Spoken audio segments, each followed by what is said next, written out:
গুনাহগারের গুনাহ ঝরে দরুদে আপনার, গুনাহগারের গুনাহ ঝরে দরুদে আপনার। দয়া করে তরাইবেন, দয়া করে তরাইবেন উম্মত গুনাহগার নবীজি। আল্লাহ আল্লাহ আল্লাহু লা ইলাহা মাশাআল্লাহ, আল্লাহ আল্লাহ আল্লাহ। মক্কা ছেড়ে দয়াল নবীজি মদিনাতে যায়, মক্কা ছেড়ে দয়াল নবীজি মদিনাতে যায়।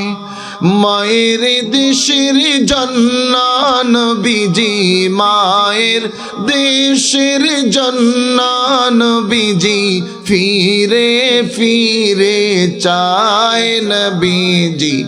আল্লাহ আল্লাহ আল্লাহু লা ইলাহা মাশাআল্লাহ, আল্লাহ আল্লাহ আল্লাহু লা ইলাহা। কৌসারের মালিক আপনি নবীদের সরদার। কথা বলো ঠিক কিনা? কৌসারের মালিক কে? নবী মুহাম্মদুর রাসূলুল্লাহ। আল্লাহ তাআলা নবীকে এটা গিফট করেছেন। সুবহানাল্লাহ বলুন। বন্ধুকে বন্ধু গিফট করে না? ভালো বন্ধু হলে কলিজা খুলে দেয়। কথা বলুন। এজন্য কিয়ামতের দিন যখন পিপাসার্ত মানুষ হাহাকার, তখন এই কাউসারের পানি খেয়ে মানুষের পিপাসা মিটে যাবে। সুবহানাল্লাহ। আর কখনো পিপাসা লাগবে না, যে একবার রাসূলুল্লাহর হাতে হাউজে কাউসারের পানি খাবে। এজন্য রাসূলুল্লাহ এই কাউসারের ওনার, তিনি যাকে গিফট করবেন এটা সেই এটা খাইতে পারবে। আল্লাহু আকবার বলুন। আমাদের এটা পান করা দরকার আছে না নাই? জোরে বলুন, আছে না নাই? কাউসারের মালিক আপনি নবীদের সরদার, ওয়াদমদেরকে পিলাইও, জবান খুলে, আমাদেরকে পিলাইও হাউজে কৌসার নবীজি। আল্লাহ আল্লাহ আল্লাহু লা ইলাহা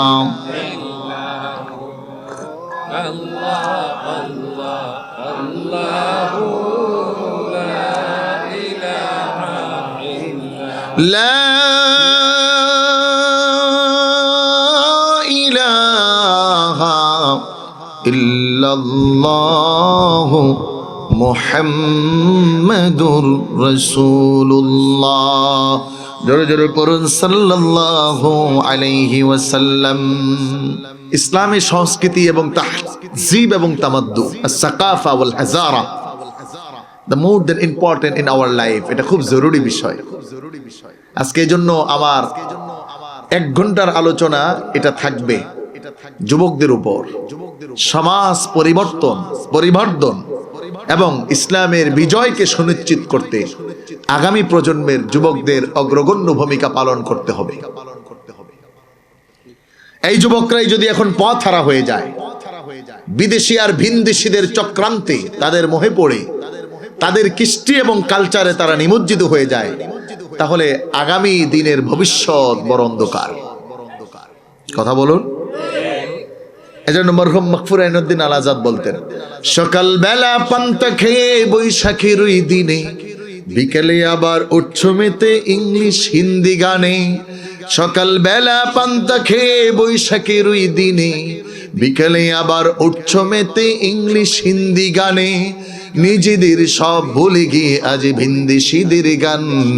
রক্তে কেনা বাংলায় আমার লাখো শহীদের দান, রক্তে কেনা বাংলায় আমার লাখো শহীদের দান। তবুও কেন বন্ধু তোমার বিদেশের প্রতি টান? কথা বলো ঠিক না? সমস্ত দেশ এবং ইসলামের সবচেয়ে বড় ক্ষতি কিছু যুবকরা করছে। তবে হ্যাঁ, আমার দিল ভরে গেছে প্রতিটি প্রোগ্রামে যুবকদের যে অগ্রগণ্য ভূমিকা, আশা রাখা যায় আগামী দিনে নাস্তিক মুরতাদদের দাঁত ভাঙা জবাব দিয়ে শাহজালালের এই জমিনকে আবার কোরআনের জন্য মুক্ত করা হবে। কথা বলো ঠিক কিনা?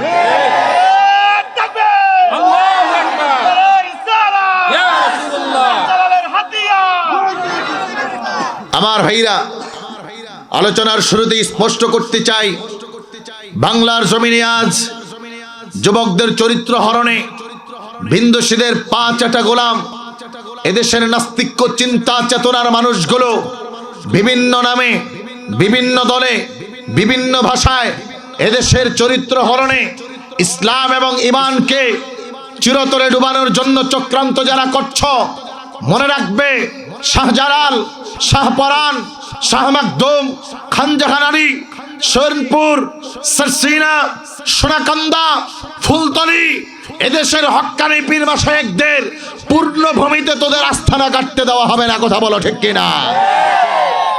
ওনারা ঘুমায়, কিন্তু ওনাদের এখনো অনুসারী সৈনিকরা ঘুমায় না। যদি প্রয়োজন হয় 40 কোটি হাত দিয়ে তোদের প্রতিবাদ করা হবে। কথা বলো ঠিক কিনা? সম্মানিত যুবক ভাইরা, মুরব্বী বাবাজিরা, মা বোনেরা আমার, এজন্য কুরআনুল কারীমকে আমাদের সঙ্গী বানাতে হবে। আল্লাহর হাবিব নূর নবী কায়নাতের সরদার সরকারে দু জাহান মরুদুল আলমা আমিনার জ্যোতি, পৃথিবীর সব মানুষের জন্য পথ প্রদর্শক এবং সর্বশ্রেষ্ঠ নবী এবং রাসূল নবীজি মুহাম্মদ সাল্লাল্লাহু আলাইহি ওয়াসাল্লাম এজন্য সব মানুষদেরকে জানায় দিলেন, শোনো, কুল ইয়া আইয়ুহান নাসু ইন্নী রাসূলুল্লাহি ইলাইকুম জামিআ। দুনিয়ার যুবকেরা ভালো করে শোনো, ও আল্লাহর বান্দারা বুঝো, আমি মুহাম্মদুর রাসূলুল্লাহ সাল্লাল্লাহু আলাইহি ওয়াসাল্লাম শুধুমাত্র কোনো একটা সম্প্রদায়ের জন্য আগমন করিনি। পৃথিবীর কোনো নির্দিষ্ট জায়গার জন্য আমি মুহাম্মদুর রাসূলুল্লাহকে আল্লাহ রাব্বুল আলামিন প্রেরণ করেননি। কোনো নির্দিষ্ট সৃষ্টির জন্য আমাকে বানানো হয়নি, বরং আল্লাহর ওয়াদা হলো ইন্নী রাসূলুল্লাহি ইলাইকুম জামিআ।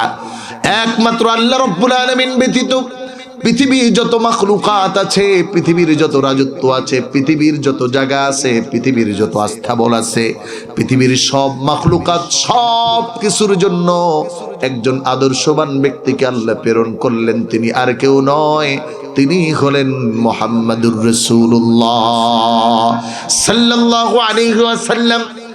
সম্মানিত প্রিয় ভাইরা আমার, ও হুগলিয়ার বাসীরা আমার, যুবক বন্ধুরা আমার, এজন্য আল্লাহ রাব্বুল আলামিন পরোক্ষভাবে আবার জানিয়ে দিলেন, শোনো, লাকাদ কানা লাকুম ফি রাসূলিল্লাহি উসওয়াতুন হাসানা। যদি দুনিয়ার এই ভূমিকে তোমরা কোরআনের ভূমি বানাতে চাও, যদি দুনিয়ার এই জমিনকে এক আল্লাহর তাওহীদের দিকে একত্ববাদের জমিন বানাতে চাও, যদি আদর্শ পৃথিবীর মধ্যে গঠন করতে চাও, যদি সমাজ থেকে বিশৃঙ্খলা, সমাজ থেকে জুলুম, সমাজ থেকে নির্যাতন, সমাজে নারীর অধিকার, সমাজে যুবকদের চরিত্র সংরক্ষণ, সমাজে এতিমের সম্পদ রক্ষণ থেকে শুরু করে পৃথিবীর যত ভালো আঞ্জাম তোমরা দিতে চাও, তোমাদের সামনে পৃথিবীর কোনো ব্যক্তি আদর্শ হতে পারে না। আদর্শ হবে একজনের, তিনি হলেন মুহাম্মাদুর রাসূলুল্লাহ। আল্লাহু আকবার বলেন, আরেকটু জোরে বলেন আল্লাহু আকবার। আমার ভাইরা, আমার বন্ধুরা, এজন্য দা প্রফেট মুহাম্মদ সাল্লাল্লাহু আলাইহি ওয়াসাল্লাম as a leader, as a co-maker, এই পৃথিবীর মধ্যে একজন নেতৃত্ব দেওয়ার মতো যদি পৃথিবীতে কোনো ব্যক্তি থাকেন তিনি হলেন মুহাম্মাদুর রাসূলুল্লাহ। আবার যদি একজন কৌশলী রণবিজ্ঞানী থাকেন, আবার যদি পৃথিবীর চরম মানব বান্ধব কোনো নেতা থাকেন, পৃথিবীর কোনো ব্যক্তি নয়, কালমাস নয়, মরিস বুকাইলি নয়, সমাজতন্ত্র নয়, রাজতন্ত্র নয়, গণতন্ত্র নয়, সেটা হলো একমাত্র তন্ত্র যেটা মুহাম্মাদুর রাসূলুল্লাহর তন্ত্র। আর আল্লাহ রাব্বুল আলামিন বলেন এই তন্ত্র আর এই মন্ত্রের কাছে যারা আগমন করবে তাদের হেদায়েতের জিম্মাদারি, তাদের সংরক্ষণের জিম্মাদারি, তাদের শান্তির জিম্মাদারি পৃথিবীর কোনো ব্যক্তির নয়, এটা আমি রব্বুল আলামিন নিয়ে নিলাম। সুবহানাল্লাহ। পৃথিবীর কোনো ব্যক্তির এবিলিটি দিয়ে দুনিয়া সংরক্ষিত হওয়া সম্ভব নয়। কারণ আপনারা দেখেন পৃথিবীর যত নেতা আছে খালি নিজের পেট ভরে, অন্যের চিন্তা কম করে। কথা বলো। নেতা সামনে কখনো মাইর খায় না, তারা এসিতেই থাকে। কিন্তু মুহাম্মাদুর রাসূলুল্লাহ সাল্লাল্লাহু আলাইহি ওয়াসাল্লাম 22টি যুদ্ধের নেতৃত্ব দিয়েছেন, কিন্তু কোথাও তিনি পিছনে নয়, সবার আগে বুক পেতে দিয়েছেন। আল্লাহু আকবার। আবার যুবক ভাইরা, আবার বন্ধুদের জন্য কোরআনুল কারীম তোমাদের পক্ষে আয়াত নাযিল করে দিলেন। আল্লাহ রাব্বুল আলামিন বলেন ইনফিরু খিফাফান ওয়া সিকালান ওয়াজাহিদু বিআমওয়ালিকুম ওয়া আনফুসিকুম ফি সাবিলিল্লাহ। বয়সের বাদ্যিককে আটকাবে না। যুবক, অবৃদ্ধ, ও তরুণ, ও সমাজের প্রত্যেকটা মানুষের দিকে আল্লাহ রাব্বুল আলামিন ডাক হলো ইনফিরু খিফাফান ওয়া সিকালান ওয়াজাহিদু বিআমওয়ালিকুম। তোমরা দুনিয়ার মধ্যে আল্লাহর একাকিত্ব প্রকাশ করার জন্য, এক আল্লাহ তাআলার তাওহীদ প্রচার করার জন্য, এস্টাবলিশ করার জন্য তোমাদের যুবকরা বের হয়ে যাও, বৃদ্ধরা বের হয়ে যাও, কৈশোরকালেও বের হয়ে যাও। এজন্য একজন মানুষের জীবনে তিনটা সময়কে ধরা হয়, একটা হলো শৈশব, আরেকটা হলো যৌবন, আরেকটা হলো বার্ধক্য।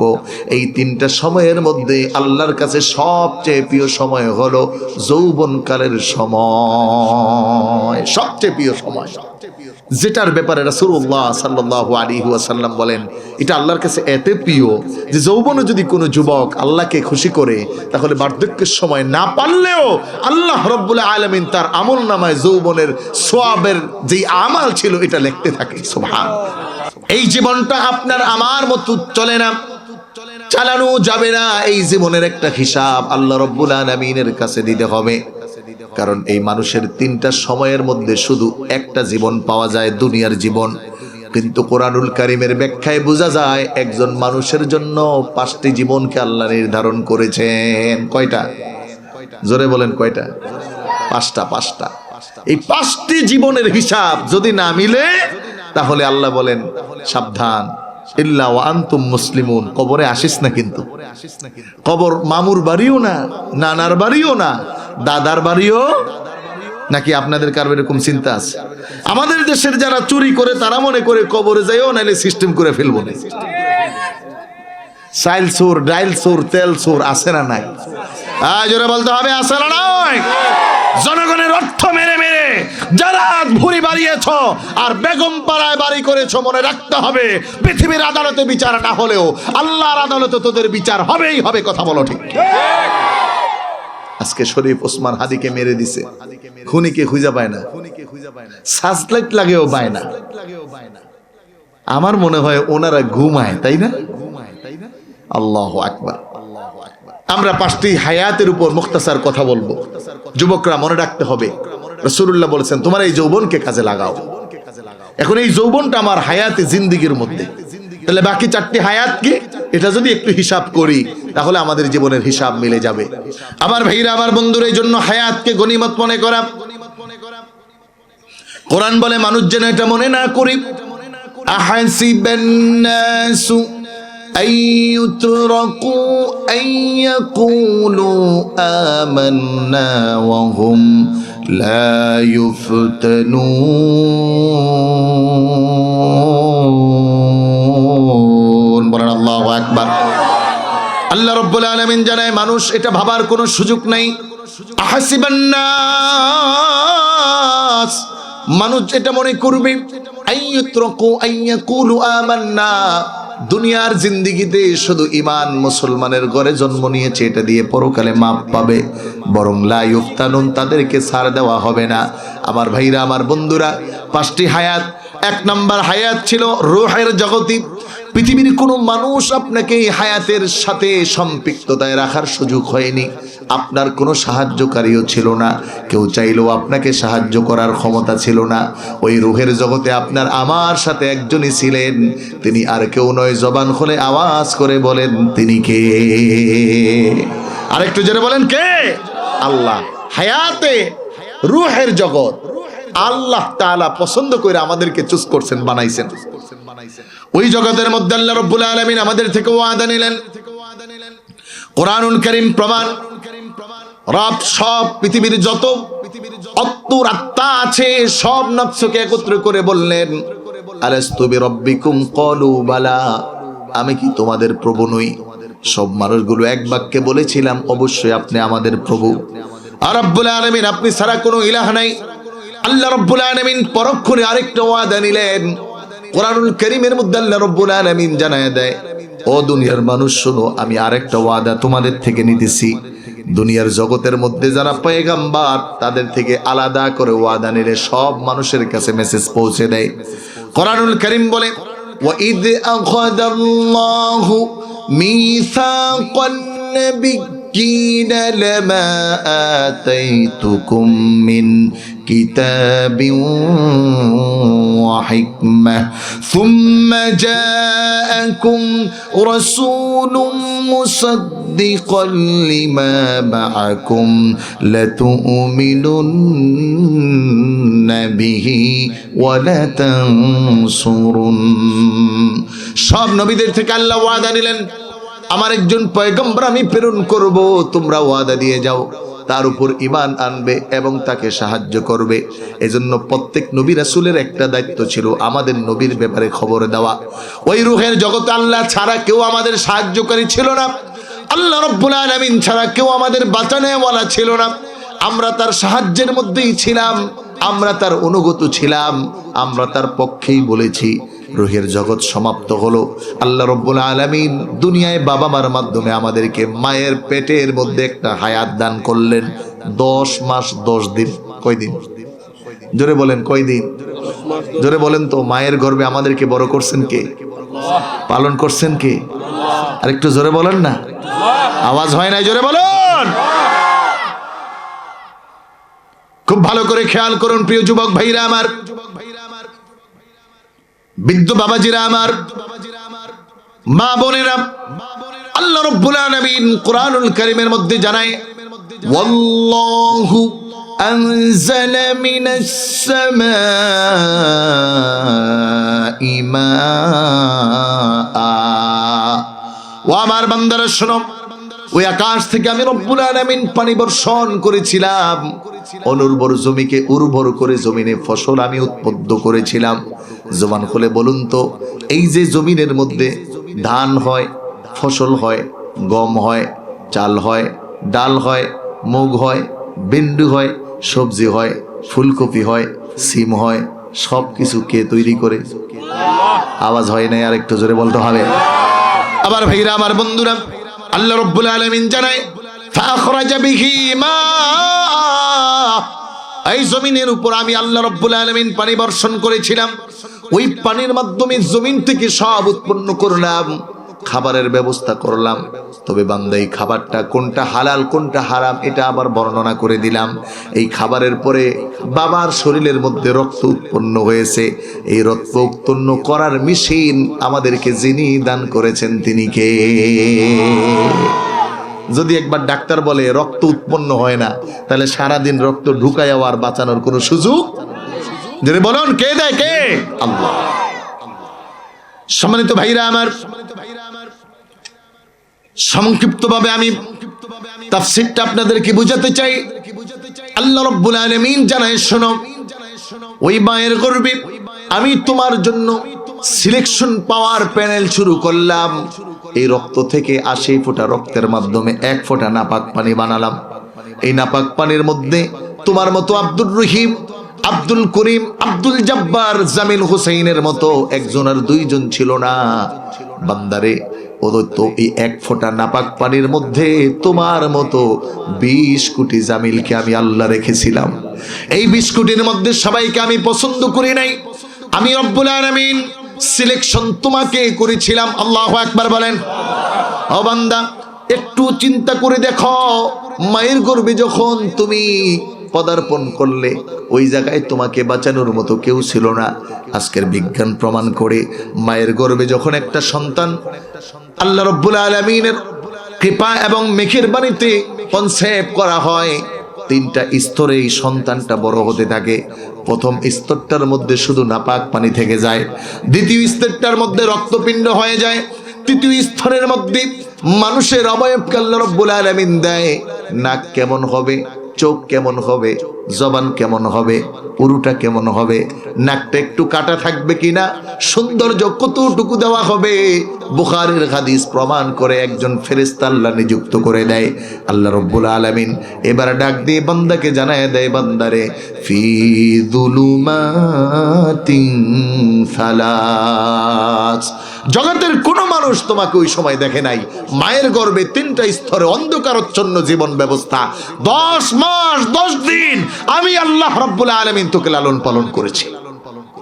কেউ করে নাই, কেউ করে নাই। একটু ভালো করে বুঝেন, আল্লাহর প্রশ্ন আছে সামনে। রূহের জগতে আমাদের ছিল আল্লাহ, মায়ের গর্ভেও আমাদেরকে বাঁচায় কে? আরেকটু জোরে বলতে হবে, খাওয়ায় কে? সৌন্দর্য দিয়েছেন কে? আমি মাঝে মাঝে চিন্তা করি, এই যে সৌন্দর্য দেওয়ার চাবিটা যদি দুনিয়ায় থাকতো, তাইলে আমলিকরা কইতে সব ভালো করে বানায়, বিএনপি কইতে না আমগোটি আরো সুন্দর করে বানায়, হাত একটু বড় করে দে, জামাত কইতে আমগোটাও দে, আমরাও কম কইতাম না যে আমগো সৈনিকও কিছু বানাই। কথা বলেন, কথা বলেন। কারণ মানুষের হাতে ক্ষমতা গেলে যে কি করে এইটা দেখা শেষ।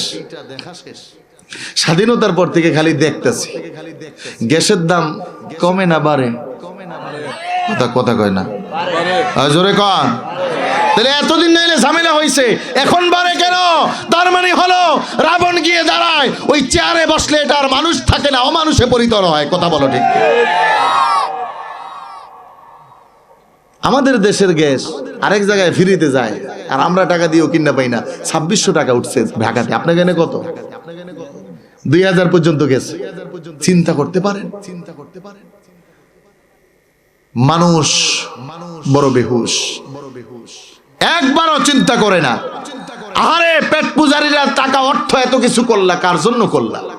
ওই সালমান এফ রহমান তো টাকা টুকে ছুঁয়ে সিরা জামালে দূর দিয়ে দিচ্ছে, সিরা গেঞ্জি নিয়ে পলাইতে নিছিল, 1000 কোটি টাকার মালিক। কিন্তু এখন কুত্তায় জিগায় না। এজন্য আল্লাহ বলেন, কারে ডাকস? আমারে খেয়াল করে দেখ কে আমি।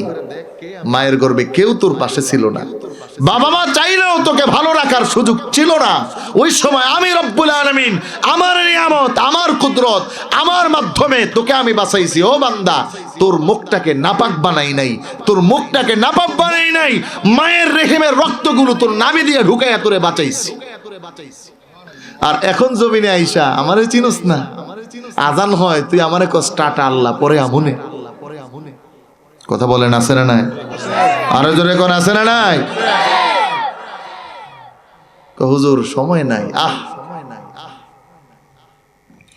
আল্লাহ রাব্বুল আলামিন জানাই, বান্দারে বুঝো না আমার নিয়ামত। কোরআন বলে নিয়ামতের কদর করো। কিয়ামতের দিন আল্লাহ রাব্বুল আলামিন নিয়ামতের ব্যাপারে প্রশ্ন করবেন। সুম্মা লাতুসআলুন্না ইয়াওমাইযিন আনিন নাঈম। যত নিয়ামত আল্লাহ রাব্বুল আলামিন দিয়েছেন, প্রত্যেকটা নিয়ামতের পুঙ্খানুপুঙ্খানুরূপে হিসাব নেওয়া হবে। ওই দিন হিসাব না দিতে পারলে আল্লাহর সামনে দাঁড়াতে হবে, কোনো উপায় থাকবে না। দলের নেত্রীও বাঁচাবে না, দলের নেতাও বাঁচাবে না, আপন বাবা মাও বাঁচানোর কোনো সুযোগ থাকবে না। আল্লাহ রাব্বুল আলামিন জানায়, ওই মায়ের কলিজার মধ্যে একটার দুইটা নয়, ও বান্দা 3 নাম্বার, যখন যেই 3 নাম্বার প্রোটেকশনে তোমাকে আমি রব্বুল আলামিন বড় করেছিলাম, সর্বশেষ 6 মাস পরে তুমি বড় হতেছিলে। এই 6 মাস পরে বাকি সময়টা মায়ের কলিজার মধ্যে একটা আর দুইটা নয়, 6500 লাথি মারছো।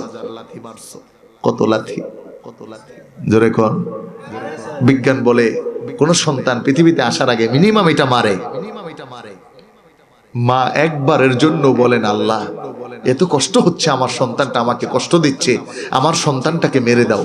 বলে না, বরঞ্চ রবের কাছে, রবের কুদরতি কদমে মাথাটা লুটাইয়া লুটাইয়া বলে আল্লাহ আমার কলিজার টুকরা পেটের ধনটাকে বাঁচাও, আমার সন্তানটাকে ভালো রাখো। আল্লাহ বলে এই গোলাম, তোকে দুনিয়াতে আসতে গিয়ে তোর মার কলিজায় লাথি দিছ, কিন্তু মার ওই কলিজায় লাথির পাওয়ার, এটা পাওয়ার নেগেটিভ ছিল না, লাথি মারছ, মার মনে ভালোবাসা, এটা আমি আল্লাহ বানায় দিছিলাম। আল্লাহ কোরআন বলে 10 মাস 10 দিন পরে দুনিয়ার এই চাকচিক্য জীবন ব্যবস্থার জন্য তোমাকে আমি প্রস্তুত করলাম এমন একটা জায়গার মাধ্যমে যেটা দিয়ে সম্ভব ছিল না, আমি আল্লাহ ব্যবস্থা করলাম। মা জননী ওটিতে যাওয়ার আগে লিখে দেয়, ও ডাক্তার সাহেব যদি আমার সন্তানটার বিপদ হয়, আমার জীবনটা যেন যায়, সন্তান যেন বেঁচে থাকে। বলে মায়ের কলিজায় ওই পাওয়ার রাডার আমি আল্লাহ লাগিয়ে দিয়েছিলাম। এবার মায়ের গর্ভ থেকে দুনিয়া আসছো বান্দা, এই 2 নম্বর হায়াতের সমাপ্তি, এই 2 নম্বর হায়াতের জিন্দেগিতেও তুমি, আমি রব ছাড়া তোমার কেউ ছিল না, তুমি কাউকে পাও নাই। বান্দা এবার 3 নম্বর হায়াতে পদার্পণ করছো। কোরআন বলে ওয়াল্লাহু আখরাজাকুম মিন বুতুনি উম্মাহাতিকুম লা তা'লামুনা শাইআ ওয়া জা'আলা লাকুমুস সাম'a ওয়াল আবসারা ওয়াল আফইদাতা লা'আল্লাকুম তাশকুরুন।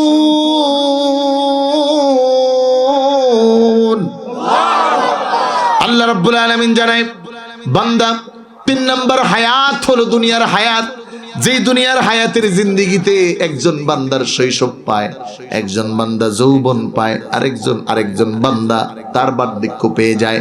আমার ভাইরা, আমার বন্ধুরা, এই সময় আল্লাহ এলান করে দিলেন, মায়ের গর্ভ থেকে আমি রব্বুল আলামিন তোকে দুনিয়ার জমিনে আনলাম। এই সময় এমন অবস্থা ছিল, তুমি আল্লাহকেও ডাকতে পারো নাই, মাকেও ডাকতে পারো নাই, পড়ে গেলে বলার ক্ষমতা ছিল না, হাত তোলার ক্ষমতা ছিল না, মানুষকে আজ যত কষ্ট দাও হাত দিয়ে সেই হাত নাড়ানোর ক্ষমতা ছিল না। ছিল নাকি জন্মের পরেই দৌড় দিছে, জন্মের পরে মারামারি শুরু করছে? এটা এআই দিয়ে সম্ভব, অন্য কিছু দিয়ে না। বর্তমানে যে এআই আসছে, ছোট ছোট পোলাপান দেখি কথা কইতেছে। দুনিয়া আজ কোথায় আপডেট হতে হতে মানুষ, যুবকরা দুনিয়ার চাকচিক্য পরে সব নষ্ট করে দিচ্ছে। টিকটক, লাইকি, ভাইবু, ভিবু, এরপরে আরো যা আছে। আর মহিলারা স্টার জলসা, জি বাংলা সেলিব্রেট হয়েছে, উলঙ্গ হয়ে আজ সেলিব্রেশন করতে চায়। আল্লাহর কসম, পৃথিবীর এই চাকচিক্য তোমার শেষ সমাপ্তি নয়, কবর তোমার সর্বশেষ স্থান। কবরে যাওয়ার আগে একটু হিসাব করে যাও, কথা বলো ঠিক কিনা? স্বামীর কথা শুনে না, পরিবারের কথা শুনে না, এলাকার মানুষের তাওয়াক্কা করে না, তাহজিব তামাদ্দু নাই, সব নষ্ট। কিন্তু হায়াত কে দেয়? জোরে বলেন, জোরে বলেন। এই যে দুনিয়ায় আসছেন, আল্লাহ বলেন লা তা'লামুনা শাইআ, এই ফালাফালি করো, কিছুই তো জানো নাই। আমি আল্লাহ দিয়েছি সামআ ওয়াল আবসারা ওয়াল আফইদাতা লাআল্লাকুম তাশকুরুন, একটা কারণে দিছি যেন আমার গোলাম হও, আমার শুকরিয়া আদায় করো। দুনিয়ায় এবার আয়েশা 12 বছর পর্যন্ত আল্লাহ হিসাব নিকাশ ক্লোজ করে দিছে, এরপরে শুরু করছে হিসাব নিকাশ। এখন ফেরেশতা গুনাহ ছাড়া আর কিছু পায় না। আমি ওরে ধরি, ওরে মারি, ওর পিছনে লাগি, তারে বাস দেই, তারটা নষ্ট করি, এতিমের মাল খাই, এরকম পাবলিক সমাজে আছে না নাই? খালি হুগলিয়া এলাকায় ঘুষখোর নাই। এই দুনিয়ার হায়াত চলতেছে। আল্লাহ বলতেছে এবার একটু পাওয়ার তোর হাতে দিলাম, দেখি না একটু কি করস। তবে হ্যাঁ দিয়েছি যে, আবার বলেও দিতেছি, প্রশ্ন ফাঁস। বলেন কোন পরীক্ষার হলে যদি প্রশ্ন আগেই ফাঁস করা হয়, এরপরেও যদি পরীক্ষার হলে গিয়ে আপনি ফেল করেন, তাইলে উপায় আছে? আল্লাহ বলতেছে আল্লাযী খালাকাল মাউতা ওয়াল হায়াতা লিয়াবলুয়াকুম আইয়ুকুম আহসানু আমালা ওয়া হুয়াল আজিজুল গফুর। ও আমার বান্দারা শোনো, আমি রব্বুল আলামিন দুনিয়ার হায়াত তোমাকে দিলাম, তবে এই হায়াতের মধ্যে আমি রব্বুল আলামিন একটু পরীক্ষাগার দিয়ে দিলাম। চাইলেই তোমার মতো তুমি চলতে পারো না, চাইলেই তোমার মতো তুমি হায়াতের জিন্দেগি পরিচালনা করতে পারো না। কারণ একজন মানুষের এই দুনিয়ার হায়াত চিরস্থায়ী নয়, চিরস্থায়ী নয়, বরং ক্ষণস্থায়ী হায়াত। সময় যখন হবে, 1 সেকেন্ডও আর দুনিয়ায় থাকার কোনো সুযোগ নাই। 1 সেকেন্ডও দুনিয়ার থাকার সুযোগ নেই। আজ দুনিয়ার ক্ষমতার মোহে পড়ে, দুনিয়ার অর্থের মোহে পড়ে, দুনিয়ার পাওয়ার প্রতিবদ্ধ দিয়ে যারা আজ পরকালকে ভুলে গেছো, আল্লাহর কসম রব বারবার ডাক দিয়ে বলতেছে, হাত্তা জুরতুমুল মাকাবির, হাত্তা জুরতুমুল মাকাবির। কবর তোমার শেষ ঠিকানা, বাঁচার কোনো উপায় নাই। যত বড় পাওয়ার হও, আর যত বড় এমপি হও, যত বড় মন্ত্রী হও, খালি ডোনাল্ড ট্রাম্পও বাঁচবে এরকমও চিন্তা করার কোনো সুযোগ। এদেশের 3 বারের প্রধানমন্ত্রী বিদায় নিছে, কয়দিন দোয়া করছে, শেষ। এখন হের পরিবারেই হের খবর নেওয়ার টাইম নেই, কারণ সামনে নির্বাচন। কথা কই না? এরশাদ মরে গেছে, টাইম আছে জিগানের টাইম নেই। এজন্য হায়াতে দুনিয়া যেটা, এটার হিসাব নিকাশ আল্লাহ নিবেন। যে আগের 2টা হিসাব ছাইরা দিলাম, আমি তো তোর সাথে ছিলাম, সব দেখছি আমি, বাঁচাইছি আমি, পালছি আমি, খাওয়াইছি আমি, এবার দুনিয়ায় একটু দিলাম, দেখি তোমার একটু মতটা কেমন চলে। এখন দোকানে আইসা মত চলতেছে, নামাজ না পড়লেও চলে, বাবা মার খেদমত না করলেও চলে, খালি মিছিল আর মিটিং এ দৌড়ে এলেও হইব। এটা দুনিয়া। আল্লাহু আকবার। বরঞ্চ কবি বলে, মামাদম في الدنيا أحلام وما بقي منها أبقى الوقت بينهما ضائع ومن يسحب الدنيا يكن مثل قابض خانته فروج الأصابع। আমার উস্তাদ আল্লামা ডক্টর কফিলউদ্দিন সরকার সানি হুজুর বলেন, কেউ বা বাটে হলদি মরিচ, কেউ বা রাধে ভাত, কেউ বা বলে দুত্তরি যা পুড়ে গেল হাত। কেউ বা বাটে হলদি মরিচ, কেউ বা রাধে ভাত, কেউ বা বলে দুত্তুরি যা পুড়ে গেল হাত। কেউ বা উঠে, কেউ বা বসে, কেউ বা উঠে, কেউ বা বসে, কেউ বা আনে পানি, কেউ বা সাজে নানা, কেউ বা সাজে নানি। এটা হলো দুনিয়া। এটা কি? যারা বলেন এটা কি? এই দুনিয়ায় সব বেহুশ হয়ে যায়, আর হিসাবটা হবে দুনিয়ার। দুনিয়ায় প্রত্যেকটি কর্মের হিসাব হবে, প্রত্যেকটি মুহূর্তের হিসাব আল্লাহ রাব্বুল আলামিন করবেন। কোরআন বলে, 1 চুল পরিমাণও ছাড় দেওয়া হবে না। ফামান থাকুলাত মাওয়াজিনুহু ফাহুয়া ফি ঈশাতির রাদিয়া ওয়া মান খাফফাত মাওয়াজিনুহু ফাউম্মুহু গাওয়িয়া ওয়া মা أدراك ما هي نار حامية। আমার ভাইরা, আমার বন্ধুরা, এই দুনিয়ার হিসাবটাই হবে সামনে। দুনিয়ার জিন্দেগি সমাপ্ত। আমি এখানে তাফসীর করলাম না, যেহেতু সামনে মূল সাবজেক্ট আমার কথা। ও যুবক ভাইরা আমার, রাসূলুল্লাহ বলেন, যৌবনকে শেষ করে দিও না। বলে, যৌবনকে কেন শেষ করা যাবে না? কারণ দুনিয়ার হায়াতটাই আল্লাহ পরীক্ষা নেন, আবার পরবর্তীতে 2টা হায়াত, একটা হলো কবর। দুনিয়ার জীবন শেষ হলো আর কবরের সফর শুরু হলো। এজন্য কোরআন বলেন, আল হাকুমুত তাকাসুর হাত্তা যুরতুমুল মাকাবির কাল্লা সাউফা তা'লামুন সুম্মা কাল্লা সাউফা তা'লামুন সুম্মা কাল্লা সাউফা তা'লামুন। বলেন আল্লাহু আকবার। আমার ভাইরা, আমার বন্ধুরা, 3 নম্বর হায়াত সমাপ্ত হলো। একটু দিলের কান দিয়ে বুঝুন। ও আমার হুগলিয়ার এলাকাবাসীর ভাইরা, মা বোনেরা, আমার কলিজার টুকরা মুরব্বি বাবাজিরা আমার, আল্লাহ রাব্বুল আলামিন বলেন, বান্দারে, দুনিয়ার হায়াতের পরীক্ষার জায়গাটা আমি ভালো করে ধরবো। এই দুনিয়ায় যত ভালো কাজ করেছো সব আমি আল্লাহ তাআলা লিখে রাখবো, যত মন্দ কাজ করো সব আমি রব্বুল আলামিন লিখে রাখবো। যখন এই 4 নম্বর হায়াতের জিন্দেগির মধ্যে পদার্পণ করবে, আলমে বরজখ, ওই সময় কিন্তু হিসাবটা খুব করা হবে। মনে রাখিও, দুনিয়ায় যদি ভালো করো তাহলে কবর তোমার জন্য ভালো হবে। সম্মানিত ভাইরা আমার, একটু দিলের কানটা, মনের কানটা, মনটা একটু ঝুঁকায় দেন। আম্মাজান ফাতেমাতুজ জোহরা রাদিয়াল্লাহু তাআলা আনহা, প্রিয় ভাইরা আমার, কিতাব প্রমাণ করে নবীর কলিজার টুকরা রাসূলুল্লাহ বলেন, ফাতেমা আমার থেকে, আমি ফাতেমার থেকে সবচেয়ে নবীজি যাকে সবচেয়ে বেশি ভালোবাসতেন, জান্নাতে মহিলাদের সরদারনি। মনটা একটু নরম করে দিবেন। ফাতেমাতুজ জোহরা রাদিয়াল্লাহু তাআলা আনহার ইন্তেকাল হয়ে গেল। হযরতে আবু যর গিফারি রাদিয়াল্লাহু তাআলা আনহু তিনি ফাতেমার জানাজার ব্যবস্থা করবেন। রাতের বেলা কাফনের ব্যবস্থা করলেন। জানাজা একা একা দেওয়ার জন্য আবু যর গিফারিকে আগে আদেশ করা হয়েছিল। দুনিয়ার মানুষ যেন হযরতে ফাতেমা রাদিয়াল্লাহু তাআলা আনহার লাশের সাইজটা কেমন ছিল, মোটা তাজা কেমন ছিল, কতটুকু লম্বা ছিল, এটাও যেন না জানতে পারে। কিন্তু দুর্ভাগ্য, আজ আমাদের জাতি মা বোনেরা শুধু শরীরের টানা দুনিয়ার সব কিছু বের করে দিয়ে তারা আজকে বেপরদার চলে।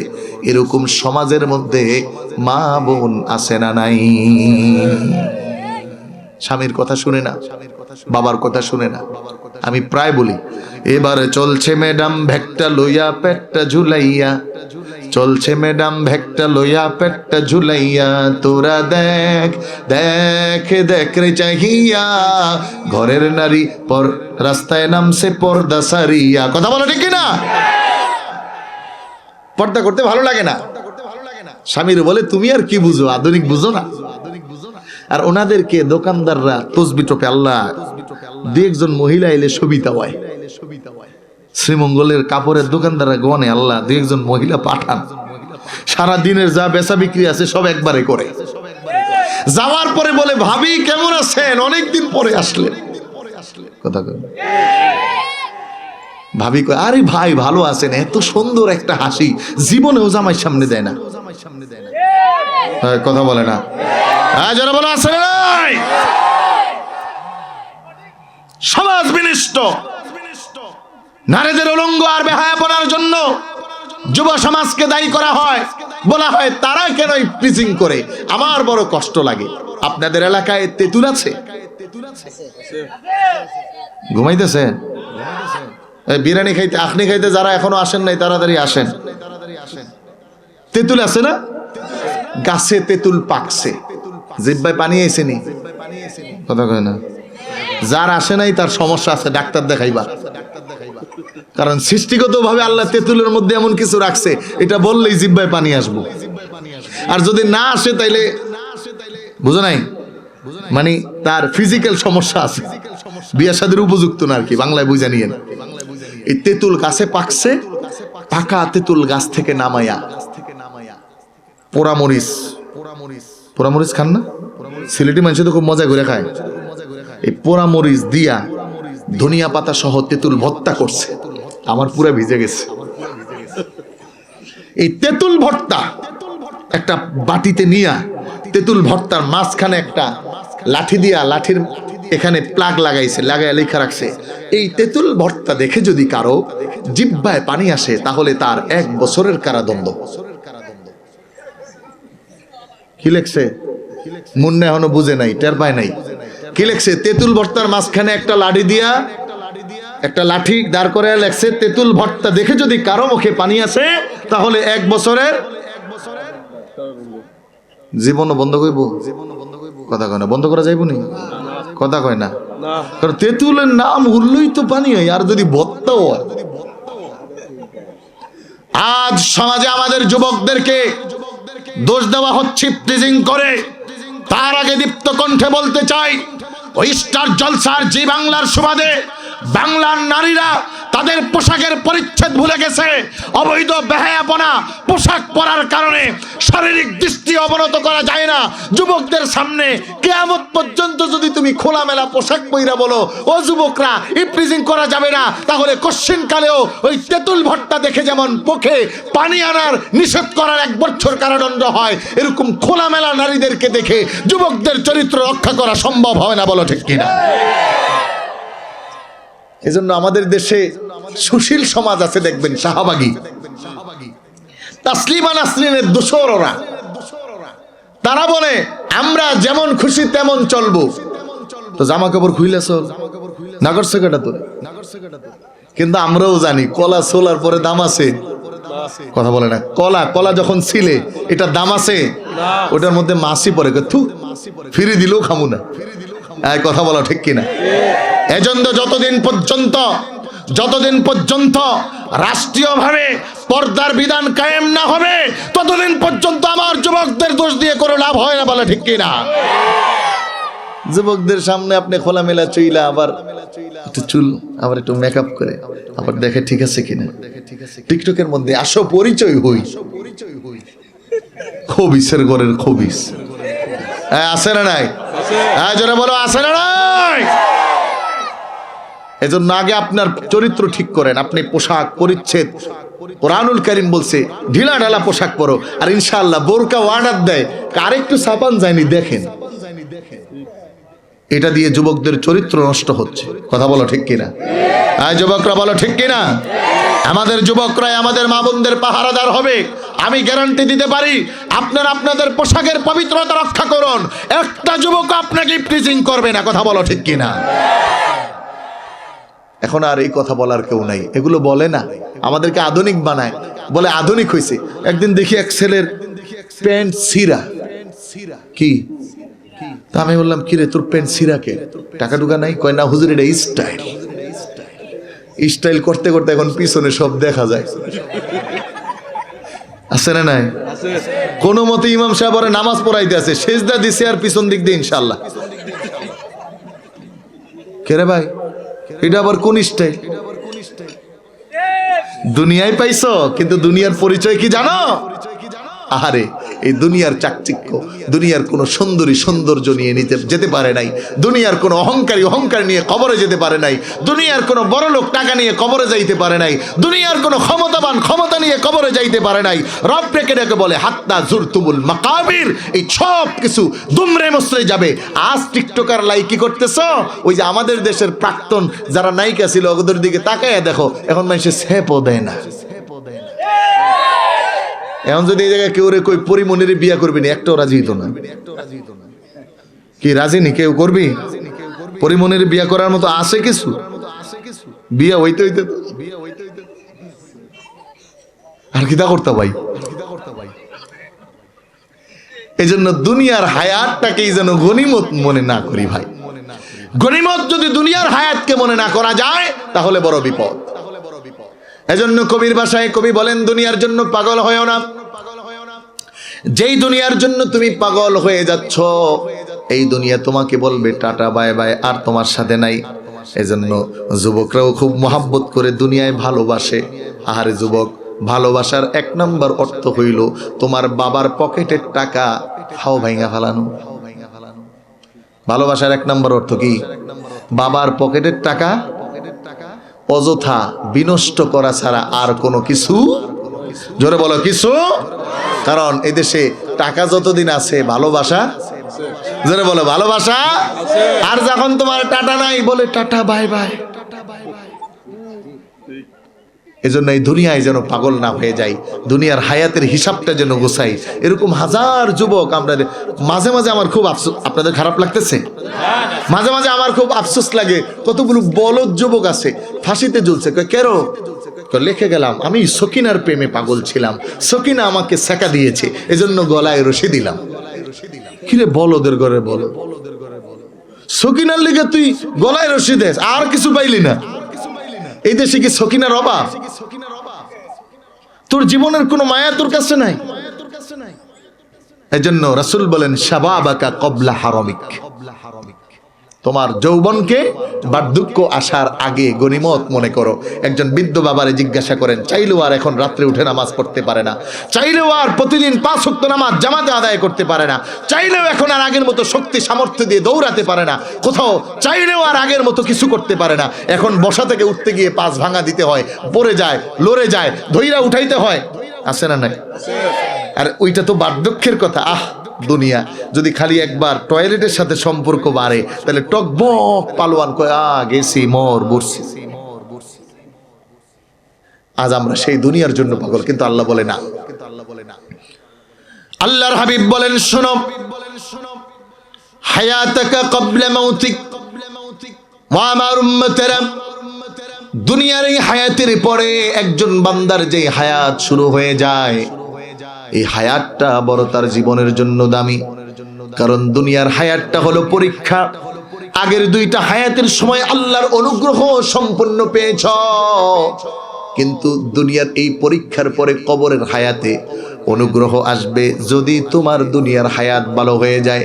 এজন্য বলে, কাফন আমার আপন, কবর আমার ঘাটি, ওই কবরে যেতে হবে, থাকবে না কেউ সাথী। কথা বলো ঠিক কিনা? থাকতে হবে নিরালায়, একা একা বাসতলায়, থাকতে হবে নিরালায়, একা একা বাসতলায়, আমল নামা হবে সঙ্গের সাথী, আমল নামা হবে ঘরের বাতি। 3.5 হাত মাটির ঘর, কারো আপন কারো পর, কারো আবার ফুলেরই বাগান, কারো বা হবে জাহান্নাম। আল্লাহু আকবার। 3.5 হাত মাটির ঘর, কারো আপন কারো পর, কারো আবার ফুলেরই বাগান, কারো বা হবে জাহান্নাম। আমল নামা হবে সেদিন তোমার ঘরের বাতি, আমল নামা হবে সেদিন ওই কবরের বাতি, আমল নামা হবে সেদিন তোমার সঙ্গের সাথী। কথা বলো ঠিক না? আমল ছাড়া সেই দিন আর কোনো কিছু আপনার সাথে যাবে না। এজন্য আমার যুবক ভাইরা, আমি মুনাজাতের আগে সর্বশেষ হাদিস বলছি, দিলের কানটা দিয়ে একটু বলতে হবে। আল্লাহ রাব্বুল আলামিন রাসূলুল্লাহর পবিত্র নূরানী জবানে শোনালেন, এই দুনিয়ার হায়াত সমাপ্ত হলো। মুসলিম শরীফের হাদিস, আল্লাহর হাবিব বলেন, একজন মুর্দারকে যখন কবরের মধ্যে নামানো হয়, এলাকার মানুষ, আপন আত্মীয় স্বজন, কলিজার টুকরা ভাই, কলিজার টুকরা সন্তান নিজ হাতে রেখে আসে। যখন 40 কদম হেঁটে চলে আসে, এবার ওই কবরের মধ্যে আল্লাহ রাব্বুল আলামিন 2 জন ফেরেশতাকে প্রেরণ করেন। হাবিবে কিবরিয়া নবী মুহাম্মদুর রাসূলুল্লাহ সাল্লাল্লাহু আলাইহি ওয়াসাল্লাম বলেন, ও আমার সাহাবীরা শোনো, ওই 2 জন ফেরেশতা তোমার আমার বন্ধু হবে। বিষয়টা এমন নয়, বরং বন্ধু হওয়ার আগে ওই ফেরেশতাদেরকে দেখে মানুষ বড় ভয় পেয়ে যাবে। এমন কালো, এত কালো মানুষ জীবনে কোনোদিন দেখে নাই। ওই কালোর মধ্যে আল্লাহর হাবিব বলেন, আজরাকান, 2টা চক্ষু হবে বড় ভয়ঙ্কর। দেখবেন গভীর রজনী, কালো কুৎসিত রজনী, হঠাৎ করে বাজার থেকে বাড়ি ফেরার পথে রাস্তার মধ্যে যখন কুকুর দাঁড়িয়ে যায়, লাইট যখন আপনি মারবেন কুকুরের চেহারায় পড়লে, ওই কুকুরের চক্ষু 2টা বড় ভয়ঙ্কর দেখায়, সিগালের চক্ষু 2টা বড় ভয়ঙ্কর দেখায়। আরে হাদিস মনে পড়ে যায়, রাসূলুল্লাহ বললেন, এমন ভয়ঙ্কর, তা তো দুনিয়ার কোনো ভয়ঙ্করের সাথে মিসাল দেওয়া যাবে না। কিন্তু রাসূলুল্লাহ বললেন, আমার উম্মতেরা রে, ওই 2টা চক্ষু আর কালো 2টা মানুষকে দেখে মানুষগুলো ভয় পেয়ে যাবে। কিন্তু শুনে রাখো, ওই মানুষগুলো এসে আসওয়াদানি আজরাকান, ওই মানুষটাকে ফায়াজলিসান, শোয়া অবস্থা থেকে তাকে বসানো হবে। এই বসানোর হালতটার উপর বিবেচিত হবে। আমার ভাইরা, রাসূলুল্লাহ হাদিসের মধ্যে বলেন, ইন্দা গুরুবিশ শামসি, ওই মুহূর্তটা হবে এমন যেমন কবরের মধ্যে একটু সূর্যের আলো তার ডুবু ডুবু ভাব। আমাদের সমাজে আসরের নামাজের ওয়াক্ত, মাগরিবের পূর্ব মুহূর্ত, সূর্যটা ডুবে গেছে, আকাশের মধ্যে আর সূর্যের কোনো আভাস নাই, এখন পর্যন্ত রাতের কালো আধারও আসে নাই। দেখবেন একটু অন্যরকম রক্তিম রক্তিম লাগে। পশ্চিম আকাশে লাল আভা উঠে আসে। অনেকেই বলে এটাকে কারবালার রক্ত, কয় কি না? এটা কিন্তু কোয়া যাইব না, বোঝানোর জন্য কইলাম, এটা বলা শিরক, বলা যাবে না। আমার ভাইরা, আমার বন্ধুরা, আল্লাহর হাবিব বলেন, কবরে যখন দুইজন ফেরেশতা ওই মানুষটাকে শোয়া থেকে বসায়, ওই সময়টা এমন একটা সময় হয় আসরের নামাজের ওয়াক্তটার মতো হয়ে যায়। এবার ফেরেশতা বসানোর পরে একটা মানুষকে 3টা প্রশ্ন করে, মোট 3টার পরে আরেকটা করে 4টা। আমাদের স্বাভাবিক 3টা প্রশ্ন হলো মূল। দেখবেন পরীক্ষায় যে 3 ঘন্টার মধ্যে লিখতে হয়, কিন্তু পরীক্ষার হলে 10 মিনিট আগে ঢুকতে হয়, খাতা যাচাই বাছাই পূরণ করতে হয়। আল্লাহর হাবিব নূর নবী সাল্লাল্লাহু আলাইহি ওয়াসাল্লাম সাহাবীদেরকে জানালেন, শোনো আমার সাহাবীরা, উম্মতদেরকে জানিয়ে দাও, ও আমার উম্মতেরা রে শোনো। ওই সময় দুইজন ফেরেশতা যখন ওই শোয়ানো মানুষটাকে বসাবে, 1 নাম্বার প্রশ্ন মান রব্বুকা, ওই ব্যক্তিটাকে প্রশ্ন করার পরে ব্যক্তিটা উত্তর দিবেন দানি উসাল্লি। আবার প্রশ্ন করা হবে ওয়ামান নাবিয়্যুকা, ওই ব্যক্তিটা উত্তর দিবেন দানি উসাল্লি। আবার প্রশ্ন করা হবে ওয়ামান নাবিয়্যুকা, ব্যক্তি উত্তর দিবে দানি উসাল্লি। বাংলায় একটু ভালো করে বুঝুন।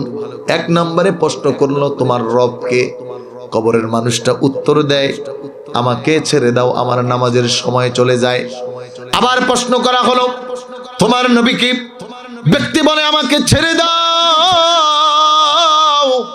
আমার নামাজের সময় অতিবাহিত হয়ে যায়। আবার প্রশ্ন করা হয় ওয়ামান দীনুকা, ও কবরের অধিবাসী তুমি বলো তোমার ধর্ম কি? ব্যক্তি বলে দানি উসাল্লি, আমাকে ছেড়ে দাও, আমার নামাজের সময় অতিবাহিত হয়ে যায়।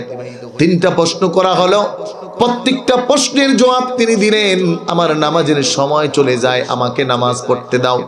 কিতাব বলে ফেরেশতারা আল্লাহ রাব্বুল আলামিনের দিকে রব ডেকে ডেকে বলে, আমার বান্দা বুঝি প্রশ্নের জবাব দেয় না? ও ফেরেশতারা রে, আমার বান্দাকে ছেড়ে দাও, সবগুলো প্রশ্নের উত্তর আমি রব দিয়ে দিচ্ছি। আল্লাহু আকবার। আমার প্রিয় ভাইরা, আমার বন্ধুরা, যুবক ভাইরা আমার, কবরের 3টা প্রশ্ন হলো, 3টা প্রশ্নের উত্তরে একটাও তিনি অ্যানসার করলেন না, কিন্তু 3টা প্রশ্নের জবাবে তিনি ফার্স্ট, একেবারে ফার্স্ট লেভেলে পাস, প্রথম লেভেলে ফার্স্ট। আমার ভাইরা, আমার বন্ধুরা, হাদিসের ব্যাখ্যার মধ্যে বলে কেমন করে হলো এটা? বলে ওই মানুষটা দুনিয়ার মধ্যে ছিল নামাজি, কবরের 3.5 হাত জমিনের মধ্যে গেছে, ওই মানুষটার কোনো খবর নাই। ওই মানুষটা যখন তাকে শোয়া থেকে বসানো হয়েছে, বসে দেখতেছেন কবরের পরিবেশটা আসরের ওয়াক্ত, লোকটা মনে করছে নামাজের সময় চলে যায়। দেখবেন সমাজে এমন কিছু মানুষ পাওয়া যায় যেই মানুষগুলো বৃষ্টির মধ্যেও মসজিদে যায়, ঝড় তুফানের মধ্যেও মসজিদে যায়, অন্ধকারে আচ্ছন্ন ঘরের মধ্যে কিছু বোঝা যায় না। লোকটা বলে মনে হয় মাগরিবের সময় হয়েছে, আমার দিল বলে মাগরিবের টাইম হয়েছে। সন্তানগুলো বলে বাবা যাওয়া দরকার নাই, রাস্তায় পড়ে হয়তো তুমি ব্যথা পাবে। বাবা বলে ও কলিজার টুকরা সন্তান, আমি যদি মসজিদে না যাই তাহলে আমার মনটা আর মানে না। এরকম কিছু মানুষ সমাজে আছে না নাই? বলে সাইকোলজিক্যাল প্রশ্ন বুঝে শুনে অ্যানসার করতে হয়। আপনি ঢুকছেন টয়লেটে, ওই জায়গায় কি সিল্লান দেওয়া যায়? কথা বুঝেন না? টয়লেটের মধ্যে অনেক সত্য ঘটে, সবকে বলা যায়? আমার উস্তাদ একবার বলছিল যে এক লোক ভণ্ড, এখন বলতেছে সে একটা ঘর বানাইছে, তো ঘর বানায় বলতেছে এই ঘরে যে ঢুকবে সে আল্লাহরে দেখবে। আল্লাহকে দেখার ইচ্ছা আছে না নাই? আল্লাহু আকবার। হাদিসে আসছে একজন মানুষের জীবনের সবচেয়ে বড় ইচ্ছা, পরকালে সবচেয়ে বড় চাওয়াটাই হবে যে আল্লাহকে একটু দেখতে চাই। সুবহানাল্লাহ, সুবহানাল্লাহ। কারণ আল্লাহকে দেখার এত আগ্রহ, এত সুন্দর সৃষ্টি। তোমার সৃষ্টি যদি হয় এত সুন্দর, না জানি তাহলে তুমি কত সুন্দর। আল্লাহু আকবার। রব যে কত সুন্দর এই আকাঙ্ক্ষা থাকবে। তো ওই লোক তো বলছে এখন সব মানুষের দেখার ইচ্ছা। লোক শর্ত দিছে, কয় এই ঘরে ঢুইকা যদি কেউ আল্লাহরে না দেখে তাইলে সে জারস সন্তান। কি সন্তান? কথা কয় না, কি সন্তান? এখন যে ঢুকে ঘরের মধ্যে ঢুইকা দেখে কিছু নাই, কথা বুঝেন নাই, মাত বুঝরানি ভাই। এখন ঘরে ঢুইকা দেখে কিছু নাই, এখন গুইরা মুইরা কয় কি আল্লাহ কই। এখন বাইর হওয়ার পরে জিগাই কি দেখছো? দেখছো আল্লাহ রে। কারণ শর্ত দিছে কি, কথা কয় না, শর্ত দিছে কি আল্লাহরে না দেখলে। এখন তো মরছে, এখন যে ঢুকে কেউ আর দেখে না। আমাদের দেশে কিছু ভণ্ড এরকম পীর আছে না নাই? হের কাছে গেলে নামাজ লাগে না, তার কাছে গেলে লোজা লাগে না, সে নাকি জান্নাতের টিকিট দেয়। নাউজুবিল্লাহ বলতেন না? এত আসতে বললেন, আরো জোরে বলেন। ফুলতলির এই জমিন, শাহজালাল শাহপরানের এই জমিনকে কোন তালা বাবা, গাজা বাবা, লেংটা বাবাদের দিয়ে অপবিত্র করতে দেওয়া হবে না। কথা বলো ঠিক কিনা? কিছু ভণ্ড বের হয়েছে, ওই যে গাজীপুর একটা আসছিল, কাবাগর বানাইছে, কয় হাজার টিয়া নিয়ে কয় এটা দিয়ে কাবাগরে চত্বর দিলে হজ হয়ে যাবো। নাউজুবিল্লাহ কয়। এজন্য কিছু দেওয়ার ক্ষমতা পৃথিবীর কোনো মানুষের নাই। চাইতে হবে কার কাছে? ওলিদের কাছে যেতে হবে দোয়া চাইতে, আলেমদের কাছে দোয়া চাওয়া লাগবে। ফুলতলি যায় সেজদা দিতে পারবেন নি, কানটা ভাড়া লাগবে, থাপ না। এই জন্য এগুলো মনে রাখবেন। যা দরকার কার কাছে যাবো? জোরে বলেন, কার কাছে? আল্লাহর কাছে। আমাদের যা প্রয়োজন। তো লোকটা উত্তর তো দেয় নাই, একটু অ্যানসারে 1 নাম্বার। ফেরেশতারা আল্লাহ হে কইলো হে নামাজ পড়তে যাইবো, তোমরা আরে চিনো নাই। ওই যে জমিনে হায়াতে জিন্দেগিতে পরীক্ষার সময় ছিল তো, ও আমাকে ভুলে নাই। ও মনে করছে এখনো দুনিয়ায় আছে। কারণ ওই যে আসরের ওয়াক্তের টাইম হয়ে গেছে, পেরেশান হয়ে পাগল হয়ে নামাজের জন্য বেকুল হয়েছে। যাও ফাফিরশু ফিল জান্নাহ ওয়ালবিসু বিল জান্নাহ ওয়াফতাহু বাবান ইলাল জান্নাহ ইলা মাদ্দা বাসরিহি নুম কানাউমিল উরুজ। রব বলেন যাও আর দেরি করিও না, আমার বান্দার জন্য জান্নাত থেকে পোশাক আনো, জান্নাত থেকে খাট আনো, বান্দাকে ওই জান্নাতের খাটে কবরেই ঘুম পাড়ায়া দাও এবং তার কবরটা রাসূলুল্লাহর কবর পর্যন্ত পৌঁছে দাও। জান্নাতের হাওয়া বাতাসের জন্য কবর থেকে একটা জানলা দরজা বানায় দাও আর ঘুম পাড়ায় দাও। আর বলো নুম কানাউমিল উরুজ, এক ঘুম দিবে একেবারে কিয়ামতের দিন উঠবে। বলেন আল্লাহু আকবার। এখন কবরে এই লোকটা এই কাজ করবে যখন, দুনিয়ায় নামাজ পড়বে যখন। কথা বলেন, আয় জোরে বলেন। এখন কবরে যায় নাকি নামাজ না পড়েই কইবেন হ ঠিক আছে। ওটা কি দুনিয়ার মতো ঘুষ দেওয়ার জায়গা? কি বলেন? ওই 2 ফেরেশতারে কইলেন যে ভাই 2 কোটি টাকা তুই লইয়া যা, আমারে প্রশ্ন মুশ্ন করিস না। হইব নি? জোরে বলেন, হইব নি? হিসাব নিকাশটা বুঝে যায় না। দুনিয়ায় 6কে 9 করা যায়, 9কে 6 করা যায়। নেতা পাওয়ারে পুরা সব উল্টায় দেওয়া যায়, কিন্তু আল্লাহর কাঠগড়ায় বিন্দু পরিমাণ স্যাক্রিফাইস আর সুযোগ থাকবে। কোরআন বলে লা তুদলাম আল ইয়াউমা তুজসা কুল্লু নাফসিন বিমা কাসাবাত লা যুলমাল ইয়াউম। আজ পুঙ্খানুরূপে হিসাব হবে, জাররা থেকে জাররা পরিমাণ হিসাব হবে। এক চুল হিসাব না দিয়ে লড়ার আর চলার কোনো সুযোগ নাই। রাসূলুল্লাহ হাদিসে বলেন লা তাজাল কদমা আবদি ইয়াউমাল কিয়ামা হাত্তা ইউসালু আন আরবাআ আন উমরিহি ফিমা আফনা ওয়া আন মালিহি ফিমা আবলা। ও আমার যুবকেরা শোনো, ওয়া আন শাবাবিহি ফিমা আবলা। যৌবনকাল কোথায় কাটাইছো প্রশ্নের উত্তর দেওয়া হবে। সম্পদ কোথায় ব্যয় করছে উত্তর দেওয়া লাগবে। আল্লাহ তো হায়াত দিছে, হায়াত আমার মতো করে খালি চালাইলাম এটা দিয়ে হবে না। এজন্য 4 নম্বর হায়াতের জিন্দেগি কবর। এই জায়গায় বড় সাবধান। কবরে এই ব্যক্তি বলবে আমি তো কোরআনের দলের লোক ছিলাম, কোরআন পড়ছিলাম, কোরআন শুনছিলাম, কোরআন বুঝছিলাম, এজন্য সব কিছু আগে থেকেই হিসাব করছিলাম। এজন্য কোরআন বলে ফাম্মা من أوتي كتابه بيمينه فيقول هاؤم اقرءوا كتابيه إني ظننت أني ملاق حسابيه فهو في عيشة راضية في جنة عالية। আমার ভাইরা, আমার বন্ধুরা, যেই মানুষটা ডানপন্থী হয়ে যাবে, আমলনামা ডান হাতে দেওয়া হবে, ওই মানুষটা বলবেন ফায়াকুলু হা উমুকরাউ কিতাবিয়া, আমাদেরকে আগেই বলা হয়েছিল আমাদের হিসাব হবে। এজন্য 4 নম্বর হায়াত কবরের জিন্দেগিতে কেউ 1000 বছর, কেউ 5000 বছর, কেউ 10,000 বছর, কেউ বা আবার 1 বছর, কেউ বা 2 বছর, কেউ বা 1 মাস, কেউ বা 2 মাস। যার যখন ইন্তেকাল হবে তখন থেকে কিয়ামত পর্যন্ত হায়াত, এই সময়টার মধ্যে আল্লাহ রাব্বুল আলামিন বান্দার আমলের হিসাব করে কবরে জান্নাতের ব্যবস্থা করবেন। হাদিসের মধ্যে বলা হয়, আবার একই কবর আরেকটা ব্যক্তির কাছে যাবেন, ব্যক্তিকে প্রশ্ন করা হবে মান রাব্বুকা ওয়া মান দীনুকা ওয়া মান নাবিয়্যুকা। ব্যক্তি বলবেন হা হা। আবার অন্য হাদিসের বারতে আসছে, ব্যক্তি বলবেন খ খ, মানে আমি কিছু জানি না, কিছু জানি না। লা আদরি, লা আদরি। আদেশ করা হবে ওই মানুষটাকে জাহান্নাম থেকে পোশাক পরিয়ে দেন, জাহান্নামের খাট তার কবরে রেখে দেন, জাহান্নামের মধ্যে তার একটা দরজা বানায় দেন কবর থেকে। ওই মানুষটাকে জাহান্নামের আযাব দেওয়া হবে। জাহান্নামের এই কঠিন বিভীষিকাময় আযাব কবরের মধ্যে চলমান হয়ে যাবে।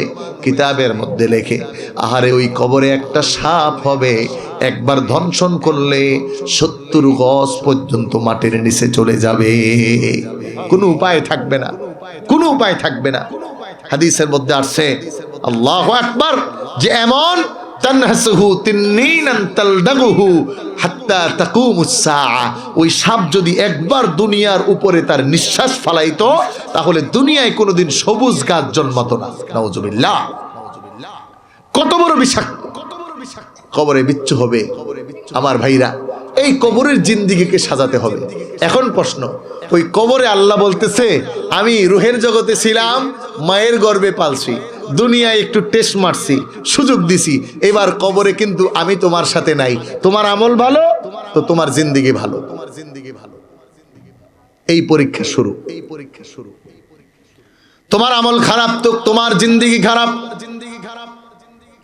হযরতে আম্মা জান খাদিজাতুল কুবরা রাদিয়াল্লাহু তাআলা আনহা কিতাব প্রমাণ করে ঘরের মধ্যে এক কোণে বসে বসে ঘুমরে কুমরে একটু আওয়াজ করে করে কান্না করছেন। রাসূলুল্লাহ সাল্লাল্লাহু আলাইহি ওয়াসাল্লাম সফর থেকে বাড়িতে ফিরে দেখেন খাদিজা কান্না করে। নবীজি আমার প্রশ্ন করেন, খাদিজা রে কি হয়েছে এমন, কেন কান্না করো? তোমাকে বুঝি কেউ বকেছি নাকি কোনো দুর্দিনের কথা মনে পড়েছে? হযরতে খাদিজাতুল কুবরা রাদিয়াল্লাহু তাআলা আনহা তিনি বলেন, ইয়া রাসূলুল্লাহ, ইয়া হাবিবাল্লাহ, নবী গো, আমাকে কেউ বকাও দেয় নাই, আমার কোনো দুঃখের কথাও মনে পড়ে নাই। নবী কেন কাঁদি আপনি শুনতে যদি চান আমি আপনাকে জানাই। নবীজি বলেন বলো। বলে আমার খুব ভয় হয়, আমার কবরের কথা স্মরণে চলে আসছে ইয়া রাসূলুল্লাহ। দুনিয়ায় আমার এক এক করে আগে বিবাহ হয়েছে, আমি কোথাও শান্তি পেয়েছিলাম না। আমার অন্ধকার জীবনে আপনার সংস্পর্শ পেয়ে আমার জীবনটা আলোকিত হয়েছিল। এখনো যদি মন খারাপ হয়, শরীরটা খারাপ হয়, আপনার বুকে আশ্রয় নেই। ইয়া রাসূলুল্লাহ, ইয়া হাবিবাল্লাহ, ওই কবরে তো আর আমি আপনাকে পাবো না, কেমন করে আমি কবরের জিন্দেগিতে কাটাবো?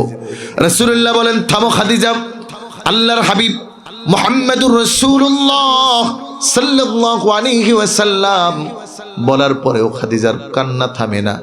হযরতে খাদিজাতুল কুবরা বলে, নবীজি আমাকে যদি আপনি ওয়াদা দেন 3টা জিনিসের, তাহলে আমি কান্না থামাতে পারি। কারণ ওই কবরে আমার পাশে যদি কেউ না থাকে আমার বড় ভয় লাগে। কবর বড় কঠিন জায়গা। ইয়া রাসূলুল্লাহ, আমার ইন্তেকালের পরে আপনি আপনার কোন একটা পোশাক দিয়ে আমার কাফনের ব্যবস্থা করবেন। নবীজি গো, 2 নম্বর শর্ত, আমার কবরটায় আপনি একটু শুবেন আগে। প্রতিনিয়ত মনে পড়ে উমরার সফরে পর্যন্ত 9 বার আল্লাহ রাব্বুল আলামিন নিয়েছেন। দোয়া চাই আগামী 21শে ফেব্রুয়ারি আবার যদি আল্লাহ নেয় যাব, কিন্তু খাদিজার কবরের সামনে দাঁড়ালে চোখের পানি আর ধরে রাখা যায় না। আরে কেমন খাদিজা ছিল, যেই খাদিজা রাদিয়াল্লাহু তাআলা আনহা ইসলামের সবচেয়ে দুর্দিনে বেশি কাজ করেছেন, রাসূলুল্লাহর পাশে সবচেয়ে বেশি দাঁড়িয়েছেন। শুধু তাই নয়, 3.5 মাইল জায়গা প্রতিনিয়ত হেঁটে যাইতেন, সমতল ভূমি থেকে 2400 ফুট উপরে হেরা গুহায় রাসূলুল্লাহর জন্য খাবার নিয়ে যেতেন। ওই খাদিজা বলতেছে, ইয়া রাসূলুল্লাহি ইয়া হাবিবাল্লাহি, কবরের জিন্দেগিতে আপনি আমাকে রাখার আগে একটু আপনার জিসিম মোবারক কবরে রাখবেন। আর নবী গো, শুধু তাই নয়, কবর সমাপ্ত হওয়ার পরে আমার কবরের পাশে আপনি থাকবেন, কারণ আপনি তো বলেছেন 2 জন কালো ফেরেশতা আসবে, ওদেরকে দেখে আমি খাদিজা যদি ভয় পেয়ে যাই তাহলে আমি মনে হয় আমার প্রশ্নের জবাবগুলো ঠিক মতো দিতে পারবো না। আপনি যদি একটু কবরের পাশে থেকে আমার প্রশ্নের জবাবগুলো সহজ করে দিতেন, আমার জন্য বড় ইহসান হতো। আল্লাহর হাবিব খাদিজাকে ওয়াদা দিলেন, খাদিজাতুল কুবরা, আমার দুর্দিনের প্রিয়তমা স্ত্রী তুমি জীবিত অবস্থায় আমি আর কারো চিন্তাও করতে পারি না। আমি ওয়াদা দিলাম রে খাদিজা, কবরে যাবে, কবরে এই 3টা জিনিস তোমার সাথে আমি দেব। আল্লাহর হাবিব খাদিজার ইন্তেকালের পরে নবীর কাপড় দিয়ে কাফনের ব্যবস্থা করলেন। রাসূলুল্লাহ তার জিসিম মুবারক খাদিজার কবরের ওই জমিনে শোয়ালেন। এরপরে আল্লাহর হাবিব নিজ হাতে খাদিজাকে কবরে রাখলেন, মাটি দেওয়া হলো। রাসূলুল্লাহ সাল্লাল্লাহু আলাইহি ওয়াসাল্লাম হযরতে খাদিজাতুল কুবরা রাদিয়াল্লাহু তাআলা আনহার কবরের পাশে বসে গেছেন। হযরত ওমর বলেন, ইয়া রাসূলুল্লাহ চলেন। নবীজি ভারাক্রান্ত হৃদয়, চোখে বড় পানি। রাসূলুল্লাহর কলিজার প্রিয়তমা স্ত্রীকে হারিয়েছেন, যার গর্ভে রাসূলুল্লাহর 6 জন সন্তান হয়েছিল। আমার ভাইরা, আমার বন্ধুরা, হযরত ওমর ডাকেন, নবী চলেন। নবীজি বলেন, না রে ওমর, কেমন করে আমি যাব? আমার খাদিজাকে তো আমি ওয়াদা দিয়েছি, আমার খাদিজার কবরের প্রশ্নের জবাবগুলো আমি একটু থেকে দিয়ে যেতে চাই, কারণ আমার খাদিজার কবরে আমার খাদিজা বড় ভয় পেয়ে যাবে। আমার খাদিজা একা হয়ে গেছে। ও সাহাবীরা, যাও তোমরা যাও। আমি খাদিজার কবরে বসলাম। আমার ভাইরা, আমার বন্ধুরা, হাদিসের মধ্যে রাসূল বলেছেন, ও আমার উম্মতেরা, বেশি বেশি করে একটা আমল করবা, সব সময় বলবা রাদিতু বিল্লাহি রাব্বা ওয়া বিল ইসলামি দীনা ওয়া বি মুহাম্মাদিন সাল্লাল্লাহু আলাইহি ওয়াসাল্লাম নাবিয়্যান ওয়া রাসূলা। নবীজি আদেশ করলেন 3টা বিষয়, খুব ভালো করে খেয়াল করুন। রাসূলুল্লাহ খাদিজার কবরে বসা, কবরের পাশে অবস্থান করছেন। এজন্য কোনো মুর্তার মারা গেলে তাকে দাফন করার পরে কবরের পাশে থেকে কিছু সময় তালকিন দিতে হয়। আমার দাদা বরকম ইন্তেকাল করেছিলেন। আমার দাদার ইন্তেকালের সময় আমাকে খবর দেওয়া হয় নাই। আমার দাদিজান যখন মারা গেছেন, আমার আব্বা সহ আমি গেলাম। আব্বা আমাকে বললেন, তোমার দাদির কবরটা দেওয়ার পরে তুমি কবরের পাশে থাইকা এই হাদিসটা আব্বা আমাকে শিখাইয়া দিলেন, এই হাদিসটা তুমি পড়তে থাকবা। আব্বাকে বললাম, আব্বা জানি না তো। বলে রাদিতু বিল্লাহি রাব্বা ওয়া বিল ইসলামি দীনা ওয়া বি মুহাম্মাদিন সাল্লাল্লাহু আলাইহি ওয়াসাল্লাম নাবিয়্যান ওয়া রাসূলা। এটা যদি কোনো মুর্দারের পাশে কবর দেওয়ার পরে পাশে থেকে পড়তে থাকে, তাহলে আল্লাহর রাসূল বলেন যে ওই মুর্দারের কবরের সওয়াল জবাবটা সহজ হবে।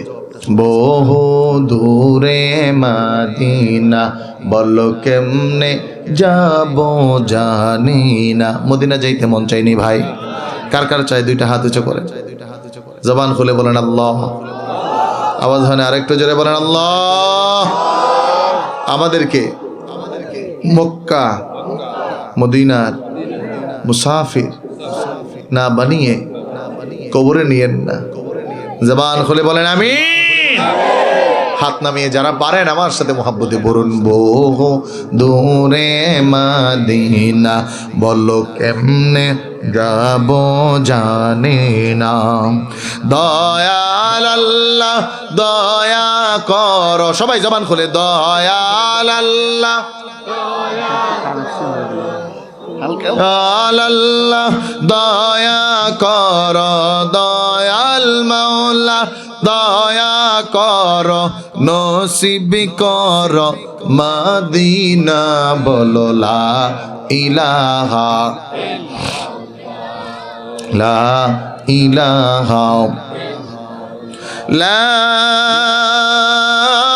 ইলাহা ইল্লাল্লাহু মুহাম্মাদুর রাসূলুল্লাহ। জোরে জোরে পড়ুন সাল্লাল্লাহু আলাইহি ওয়াসাল্লাম। আমার ভাইরা, আমার বন্ধুরা, চক্ষু বন্ধ করে রাসূলুল্লাহ সাল্লাল্লাহু আলাইহি ওয়াসাল্লাম হযরতে খাদিজাতুল কুবরা রাদিয়াল্লাহু তাআলা আনহার কবরের পাশে নবীজি বসে বসে চোখের পানি ছেড়ে দিয়ে অপেক্ষমান। খাদিজার কবরে আজরাইল ঢুকে না। মুনকার নাকির কিরামান কাতিবিন দুইজন ফেরেশতা খাদিজার কবরে আসে না। মুনকার নাকির সওয়াল জবাব করবে, দুইজন ফেরেশতা অপেক্ষমান।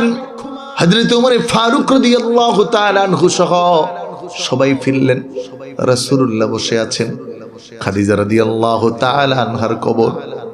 আমার ভাইরা, চোখের পানি ধরে রাখার মতো নয়। আহারে আল্লাহর হাবিবের এই কলিজার টুকরা প্রিয়তমা স্ত্রী, তার ব্যাপারে যদি এমন হয়, কিছুক্ষণ পরে জিব্রাইল এসে রাসূলুল্লাহকে সালাম দিলেন, আসসালাতু ওয়াসসালামু আলাইকা ইয়া রাসূলুল্লাহ। নবী সালাম গ্রহণ করুন। বসে আছেন কেন গো নবী? নবীজি চোখের পানি ছেড়ে দিয়ে বলে, ভাই জিব্রাইল, আমার প্রিয় তোমার খাদিজা চিরদিনের ধরে চলে গেছে। আমার খাদিজা কবরে বড় একা, খাদিজার মনে বড় ভয়। মুনকার নাকির ঢুকবেন, খাদিজাকে প্রশ্ন করবেন, প্রশ্নের জবাব বুঝি খাদিজা দিতে পারবে না। আমি বসে আছি কবরে, মুনকার নাকিরও প্রবেশ করছে না, জবাবও হচ্ছে না। জিব্রাইল বলেন, নবী গো, আপনি বসে থেকে লাভ নেই, চলে যান। রাসূল প্রশ্ন করেন, কেন? আমার খাদিজার তো এখনো কবরে সওয়াল জবাব হয় নাই। জিব্রাইল ডেকে বলে, ইয়া রাসূলুল্লাহ, আপনার খাদিজার কবরের সবগুলো প্রশ্নের জবাব পৃথিবীর কেউ দায়িত্ব নেয় নাই, আপনারও নিতে হবে না। বরং আরশের মালিক, জমিনের মালিক, কুল কায়নাতের মালিক রব্বুল আলামিন খাদিজার প্রত্যেকটা প্রশ্নের জবাবকে আনসার হিসাবে কবুল করে দিয়েছে। তাদের চিন্তা কবরের, আর আমাদের চিন্তা নাই। দেখলে মনে হয় ওনার পকেটে জান্নাত। এই মাত্র ঘুষ খাই আয়া কয়, আমার মতো ভালো লোক কে আছে? আছে না নাই বলেন বাস্তবতা? কিন্তু না ভাই, কবরের পেরেশানি মানুষের সবচেয়ে বড় পেরেশানি। খলিফারা কবরের পাশ দিয়ে যেতেন আর কান্না করতেন। জিজ্ঞেস করা হতো, মা ইউবিকিকা, কেন কাঁদো? বলতেন, রাসূল বলেছেন, আউয়ালু মানজিল বা'দাল মাউত ফাহিয়াল কবর। মানুষের ইন্তেকালের পরে একটু চা দাও, সবচেয়ে প্রথম মঞ্জিল হলো কবর। এই কবর যদি মানুষের মাপের জায়গা হয়, তাহলে বাকি স্টেশনগুলো মানুষ পার পাবে। এজন্য ভাইরা আমার, এই কবরের হায়াতের বড় কঠিন জটিল অবস্থা। দুনিয়ায় ভালো করলে কবর ভালো, দুনিয়ায় ভালো না করলে কবর ভালো না। হাদিসে আসছে, দুই পাশের মাটি এমন চাপ দিবে, হাড়গোড় সব ভেঙে চুরমার করে ফেলবে। কিন্তু যদি প্রতিনিয়ত কেউ সূরা মুলুক তেলাওয়াত করে, তখন একটা পাখি এসে তাকে চাদরের মতো আবৃত করে ধরবে, এই চাপ আর তার শরীরে লাগবে না। আল্লাহু আকবার। এজন্য ফুলতুলি সাহেব কেবলা রহমতুল্লাহি আলাই দারুল কেরাত বানায় গেছে, ঘরে ঘরে বানাইতে গেছে, যেন কোরআন শরীফটা শিখে। আসেনি এলাকায় দারুল কেরাত? মাশাআল্লাহ, রাবে শাখা, খুব ভাল লাগলো। সম্মানিত ভাইরা আমার, ওই কবরে আপনি আমি একাই যাব, কেউ যাবে না। একটা 5 টাকা দামের একটা কাইতান, এটাও আপনার সাথে নিতে দিবে না।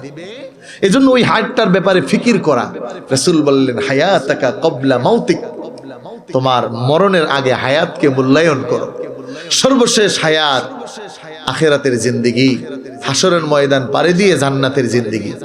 এই যে একটা টাইম হিসাব, হযরত ওমর ফারুক রাদিয়াল্লাহু তাআলা আনহু বলেন, হাসিবু ক্বাবলা আন তুহাসিবু, হাসিবু ক্বাবলা আন তুহাসিবু, তোমরা হিসাব করো তোমার হিসাব হওয়ার আগে। আমাদের তো এই পেরেশানি নাই। এই কান ধরে দাঁড় করে রাখবে, আমাদের এই পেরেশানি নাই। দুনিয়ার সুদ, ঘুষ, জিনা, ব্যভিচার, পাপাচার যা আছে, সামান্য আমার দলের সাথে ওই ভাই আমার দল করে না, বাস কোবাও। আর সমাজের চিত্রটা বড় জটিল। এই কঠিন মুহূর্তে আমার যুবকদের প্রতি আহ্বান হলো, তোমরা এই বিনষ্ট সমাজকে আবার পরিশোধিত করে একটি সুন্দর সমাজ গঠন করতে পারো।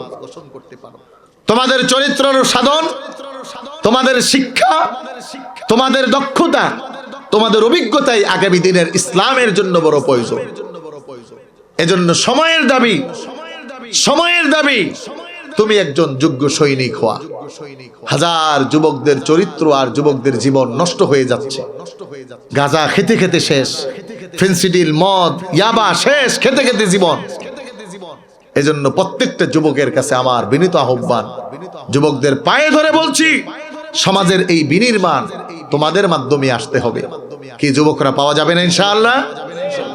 একটু নিয়ত করা যাবে তো ইনশাআল্লাহ, যে আমরা সমাজের কোনো কুলুষিত কর্মপন্থায় যাব না, সমাজে কোনো গান বাদ্য ব্যবস্থায় আমরা অংশগ্রহণ করব না, সমাজের যত নিকৃষ্ট কাজ আছে এগুলো আমরা পাহারা দিয়ে থামাবো, ভালো কাজগুলো আমরা অগ্রগণ্য হয়ে আদায় করে নিব। এই যে আজকের এই এত সুন্দর আয়োজন, এখানে যুবকদের পার্টিসিপেট অনেক বড় দরকার। আমি দোয়া করে যাব যুবকদের জন্য, কারণ আখিরাতের জিন্দেগি বড় কঠিন ভাই। বিশাল ফিরিস্তি আল্লাহ রাব্বুল আলামিন বলা হবে ওমতাজুল ইয়াউমা আইয়ুহাল মুজরিমুন, যারা পাপী আলাদা হয়ে যাও। দীর্ঘ সময় হয়ে গেছে, আমি আর আলোচনা বাড়াচ্ছি না। ক্ষুধা তো আছে পেটে, বুঝেন নাই কথা? খাইছি না তো, কোনটাও খাওয়াইছে না মুন্না, একটা বিস্কুটও খাওয়াইছে না, বা দেখলে নাকি? আমি ওরে বলছি যে খাবো না, ডাইরেক্ট স্টেজে যাবো, দেরি হয়ে গেছে। শ্রীমঙ্গল যথাসময় আসছে, ওখান থেকে প্রায় আবার 16 কিলো নাকি, আরো বেশি মনে হয়, 18-20 কিলো হবে। তো এই সময়টা গেছে। আলহামদুলিল্লাহ আপনাকে রাস্তা খুব ভালোই পাইছি, একটু খারাপ পাইছি এদিকে আর কি, হ্যাঁ কিছু জায়গা। যাক আল্লাহ তাআলা এই এলাকার মেম্বারদের মনে ভালো করে দেখো না আমি, কারণ বলার মতো যদি হয় রাস্তার ইট উড়িয়ে নিয়ে বাড়ি করে।